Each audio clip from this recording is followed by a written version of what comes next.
2004년 7월의 어느 여름날 경기도 오산.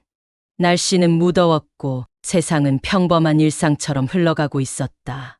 그날도 여느 때처럼 학교를 마친 중학교 3학년 여학생 이지혜는 친구와의 약속이 있다며 집을 나섰다. 그녀의 옷차림은 가볍고 단정했으며 가방에는 필통과 다 쓴 노트가 들어 있었다. 그녀는 평범한 여중생이었다. 특별히 눈에 띄는 외모도 문제를 일으킨 적도 없었다.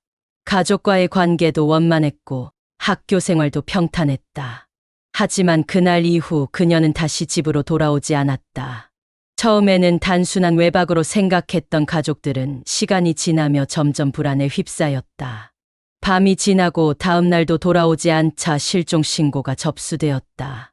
경찰은 실종된 지혜의 동선을 추적했지만 그 어디에서도 그녀의 흔적을 발견할 수 없었다.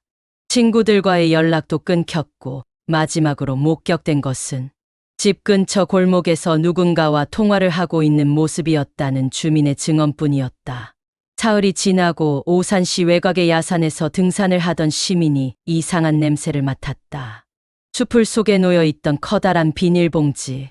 그는 처음엔 쓰레기라고 생각했지만 뭔가 이상하다는 느낌을 받고 경찰에 신고했다.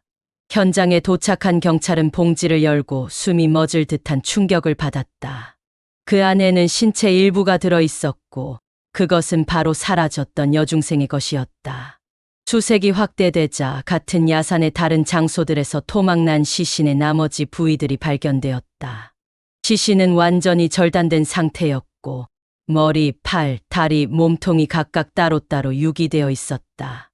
유기된 장소들은 서로 100m에서 300m 이상 떨어져 있었으며 주변에는 일절 다른 흔적이 없었다. 경찰은 즉시 피해자의 가족을 불러 신원을 확인했고 DNA 감식을 통해 지혜라는 사실이 밝혀졌다. 조사 결과 시신의 절단면은 매우 정밀하고 날카로웠다. 마치 전문적인 해부 도구로 자른 듯 뼈와 근육이 깔끔하게 분리되어 있었다. 일부 부위는 깨끗하게 세척된 듯한 흔적도 보였고 장기 일부가 사라져 있었다. 이는 단순한 우발적 살인이 아니라 계획적이고 체계적인 범행임을 암시했다. 경찰은 즉각적으로 수사를 확대했고 지혜가 연락했던 사람들을 중심으로 탐문에 나섰다. 하지만 그녀는 평소 남자친구도 없었고 SNS나 메신저 사용도 드물었다. 핸드폰은 실종 당일 이후 꺼진 상태였으며 위치 추적도 불가능했다. 학교 친구들과도 특별한 다툼이나 갈등은 없었고 평범한 중학생이었다. 그녀가 마지막으로 목격된 골목 근처에서 CCTV가 확인되었지만 안타깝게도 당시에는 골목 방향을 비추는 카메라가 설치되어 있지 않았다. 단 하나의 결정적인 단서도 없이 수사는 오리무중으로 빠졌다. 범인의 정체는 더욱 미궁속이었다. 현장에서는 지문, DNA, 머리카락, 혈흔 등 범인의 어떠한 생체 정보도 발견되지 않았다. 심지어 사체를 유기한 장소 주변에서도 범행 흔적은 전혀 없었다. 이는 범인이 사건 현장을 철저하게 통제하고 증거를 완벽히 제거할 수 있는 경험이나 지식을 갖추고 있다는 점을 보여주었다. 경찰은 이 사건이 단발성일지 혹은 연쇄살인의 시작일지를 두고 장기간에 걸쳐 수사를 진행했다. 그러나 이지혜와 비슷한 수법의 실종이나 살인 사건은 전국 어디에서도 보고되지 않았다. 범인은 마치 연기처럼 사라졌고 수사는 점점 사람들의 관심에서 멀어졌다. 지혜의 부모는 그 후로도 오랜 시간 동안 딸의 죽음에 대한 해답을 찾기 위해 언론과 경찰을 오갔다. 그러나 그 어떤 정보도 그 어떤 사람도 그들에게 딸의 마지막 순간을 알려주지 않았다.